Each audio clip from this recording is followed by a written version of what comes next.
Oh, I did notice one more thing. Talk about L.A. being a Saturn place for you.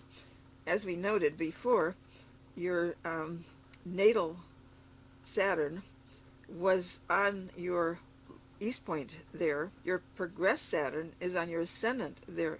The north node of Saturn is progressing. It's on your birthplace midheaven from Syracuse, New York. 26 Cancer is your birthplace midheaven. And so the Saturn emphasis is really strong, and I do not consider Saturn negative.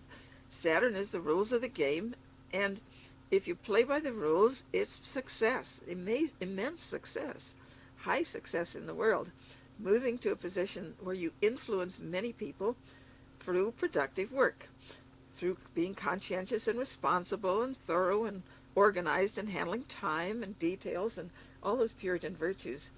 So you're doing that with your work and with your serious studies, and it does call for dealing with the authority situation, including unreasonable authorities, and working with the rules, working with the establishment, working with the system until you work it out. So I think you're going to make it with your Herman studies, that it's just taking the usual Saturn requirement of time and patience and effort and being systematic and persevering until you get there. And when Bill moved to California, boy, did he put it in spades. Yeah, I know. Putting Saturn on the ascendant and the east point. And his local east point is on natal Saturn, and his progressed Saturn is, for years, was on his local ascendant. That's right. And, of course, square the midheaven, so it was a heavy-duty place for Saturn. But you've done it successfully. Yeah, I needed it in my life, I think.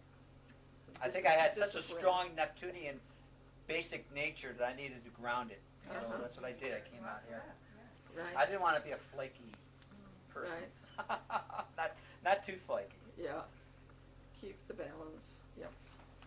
The sun reaches your natal Saturn in just about 14 years. Oh, and that's right.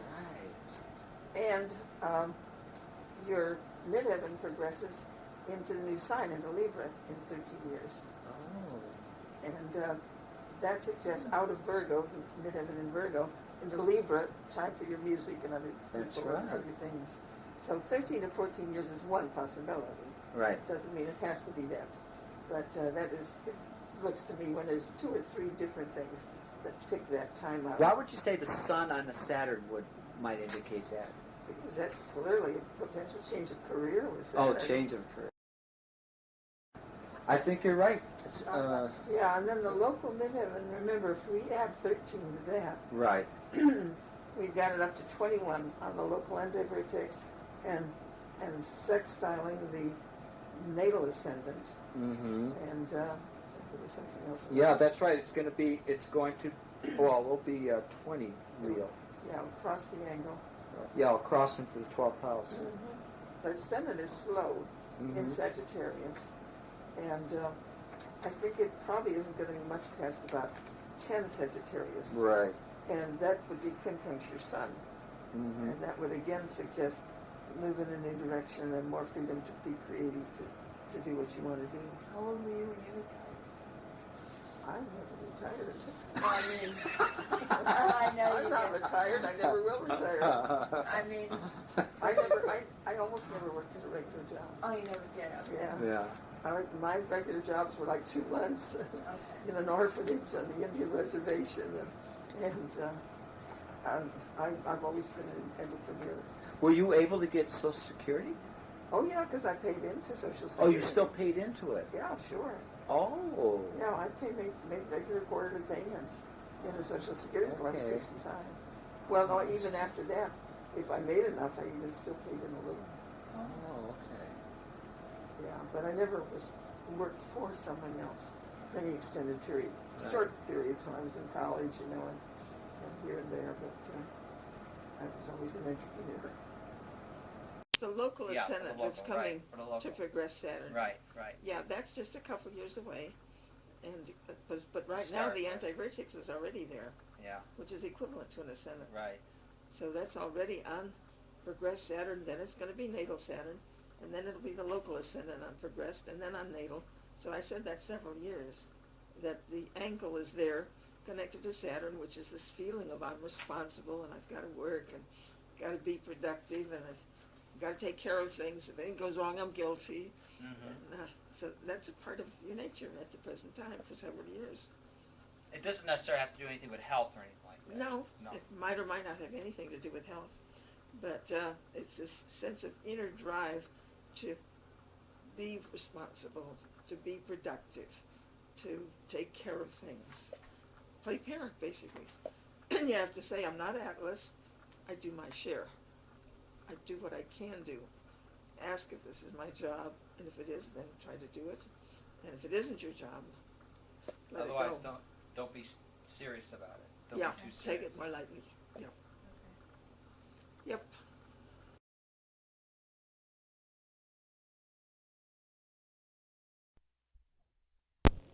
Well, local houses are another trick. This is simply the chart calculated for where you're living now, rather than where you were born. And they work. In fact, they are another of many, many things in astrology that convinced me that the whole thing is symbolic. You weren't born in that place, but that chart in that place works for you, just as if you were. And if there are strong aspects to those local angles, either natal or progressed, they may be more important than your birthplace angles. And I've seen that over and over and over in my own experience. So many years ago, I made it a policy to always do local houses if anybody is moved from their birthplace. The year that I made that decision, what happened? When you're wrong is when you pay attention, when you learn something. When your failures, your mistakes, that's when you learn something. I had this family that I had done charts for, father, mother, daughter, and son. And the daughter, at the age of 16 or 17, ran off and got married. Like, totally out of the blue. Shocked everybody to death, including me. I hadn't expected it. I just hadn't seen anything in the chart that suggested that was going to happen. When I put her local houses in the area where she was living, Venus was on the 7th house cusp in that locality. Progressed Venus on the 7th house cusp. That's a marriage aspect. The local progressed midheaven had an aspect too. I don't remember what it was. But it was there in the locality chart. Another case right about the same time was a businessman, and that was one of the only times in my life that I actually let myself be talked into doing a regular forecast month by month for this guy. I never liked doing that kind of astrology because I don't feel I can guess details and tell him this is going to happen or that going to happen. But I was trying out to see if I could do that at his insistence. So during that particular summer, the chart looked just blah. And I said, well, it doesn't look like anything very important. Go fishing. In effect, that's about what I said. That was the summer he picked to leave his alcoholic wife, move out of the house, totally change his whole life pattern. When I put the locality houses in, his progressive moon was on the midheaven, opposite the 4th house, absolutely appropriate for a change of home, a change of status, marital status, at the time he did it. 2 examples like that, very close succession, and I said, all right, I'm listening. I started putting in local houses regularly. For progressed and natal. Natal and progressed, yes. And I have seen them borne out, validated, verified over and over and over again. But what's basically important is where are the aspects? People are always saying, is the natal more important or is the local more important? Whichever one has aspects is more important while it has aspects. Aspects are your major key to power and action. Planets are aspecting it. Other angles are aspecting. Now, another very interesting example is our friend Nixon, as I said. When during Watergate, boy, I just spent a lot of hours on this chart. And it had been shortly before that I got the book about the vertex from Charles Jane. So I put the vertex in. And you look back first. Before you can predict anything, you got to look back and see what did you do before when you had something that might be similar, related patterns. They're never as identical, but they can be similar, repeated, partial repetition. So I noted that when his progressed vertex had gone over his midheaven, he had run against Kennedy, run for the presidency against Kennedy and lost. He'd been vice president under Eisenhower, and he lost that election, and he therefore moved out of Washington. So he changed his status, his career, he changed his home at that time with the vertex axis crossing the fourth house midheaven axis. And during the Watergate period, the local one was coming up. I said, okay, the last time that happened with the natal one, he had the election and he lost it. It might have been the other way around. I forget which was which, whether it was local before or natal. But anyway, it was the other one. He had it. He ran for the office and didn't make it last time. This time he's got the office. Is he going to have it taken away from him? Is he going to have to resign, be kicked out or whatever? And sure enough, right on target, when that vertex axis hit the 4th, 10th axis, he was out. He resigned. Changed his status, changed his home, moved back to California. My own anti-vertex axis crossed my ascendant-descendant when my father died. And it can be just any kind of change of relationship, change of your personal action, your interaction with other people. When you have ascendant-descendant, or vertex, anti-vertex, or east point, west point, those axes. But nasty, it's either one vertex or anti-vertex. Yeah, well, it's an axis. They're always moving together, Yeah. you see. So normally it will be the anti-vertex over the ascendant or the ascendant over the anti-vertex, because they're usually both on the east side. Only for those rare occasions when someone's born near the equator, you get the anti-vertex on the west side. That's like the far north birth, because the anti-vertex-vertex axis is calculated as the co-latitude, the opposite of your normal latitude. So if you're born near the equator, your co-latitude is near the North Pole. This afternoon, I guess I'm tied up this afternoon. Well, maybe sometime we'll fit it in to show you how to calculate the vertex, anti-vertex. And I went through it very rapidly yesterday, but I can, you have to demonstrate and do it to learn anything. How much of Yeah. a move do you consider, worth checking out the local? If it's a very immediate vicinity move, like a different part of LA, Van Nuys to Hollywood, or things like that, it's not worth doing, but even then you can keep in mind that what you've done is you've stretched your angle a little. So you're going to have to broaden your orb to the angle. It's not going to be maybe just 1 degree, degree and a half, 2 degrees. Because that extra one is going to be just edged over a little bit. But if it's any other sizable move, I would do it. What kind of difference is there, like a move from here to Santa Barbara? Yeah, even that, it's going to change it about 1 degree. So instead of an aspect lasting, say, 2 years, it'll last 3 years. Get that extra degree to go. That doesn't sound like a simple question, but what happens when you live in two places? They are both valid. And it's also possible to have a local chart valid for you if your life is tied to what's going on in that other place. Let's take, for instance, a businessman where the business headquarters are in another city. His chart in that city is going to be valid for him. Someone is very tied to a parent who lives in another city. That's relevant.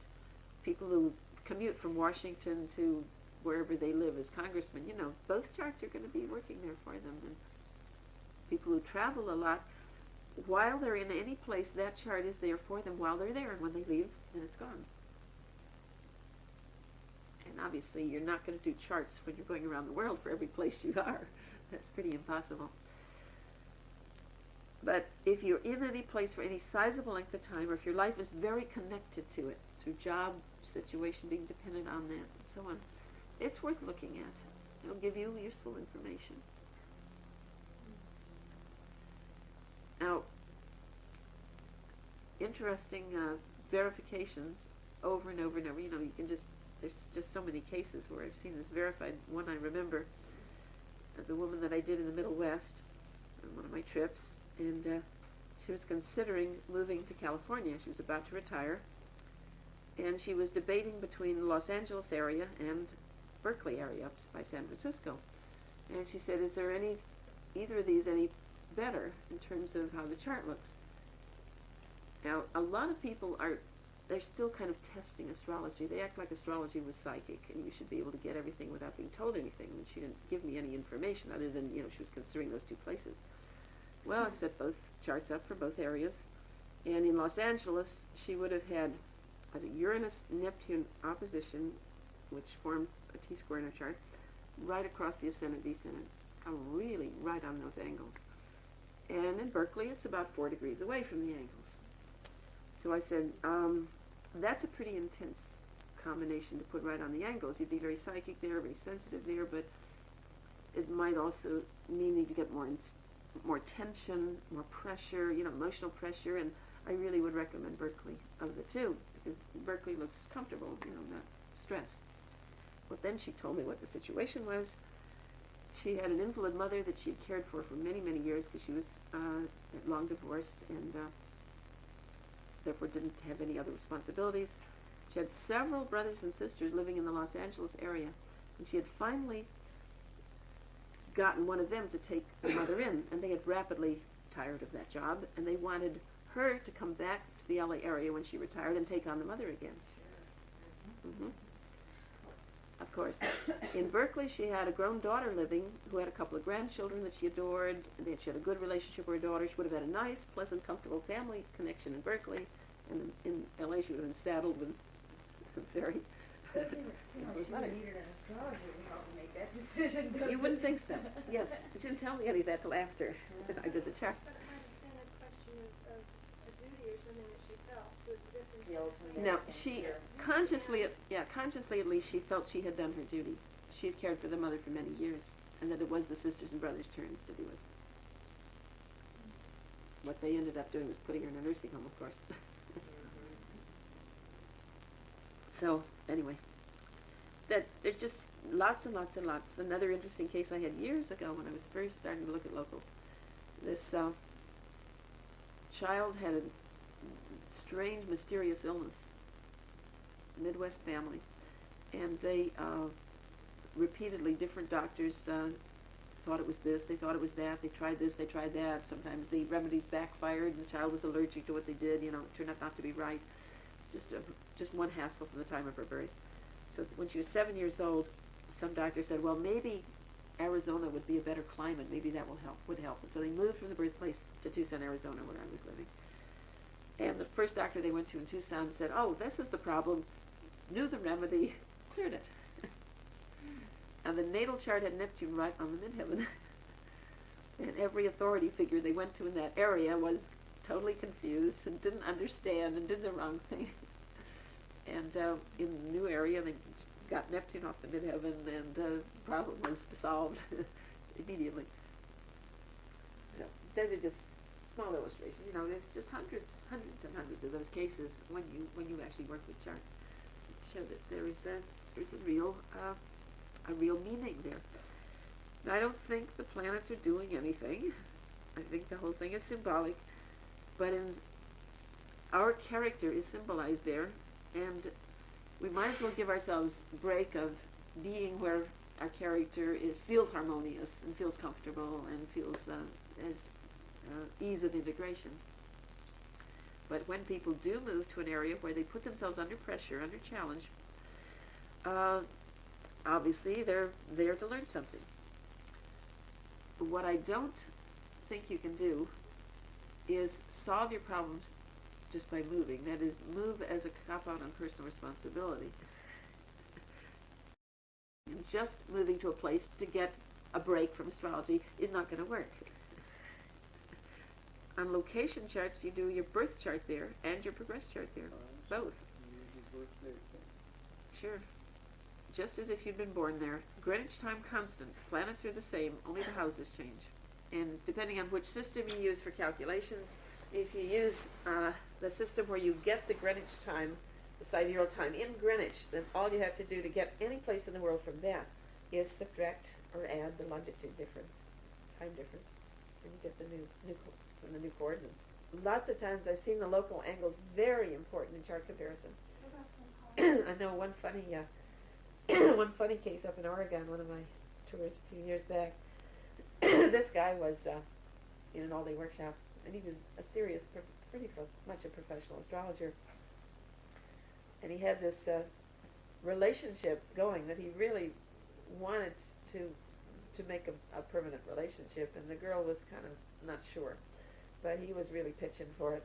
And he had never worked with local houses at all. When I showed him and did local houses on both his chart and the girl's chart, contacts were like unreal, all kinds of angle contacts between the two charts, with both of them with their local charts hitting everything under the sun, angles hitting angles, angles hitting planets, practically everything conjunct something in the two charts. He just freaked out. He said, "This is like, oh, this justifies my feeling for this." He was sold on locals. That's all he needed. But that means they'd have to live there, right? I mean, if they wanted to keep Well, they were living there, yeah. if they moved. Yeah, if they moved, they'd lose their contact, right. Oh, sure. Break up. Yeah, sure. Different circumstances, different situations, different challenges. Now, remember that a really together person is not going to be thrown off that much. They're going to take things in stride. They're going to be flexible. They're going to be adaptable, intelligent. But a person who's unbalanced, a person who's in conflict, a person who's over-emotional, they may have more problems. Oh, yeah. If you're centered, you don't even need astrology. You just handle life.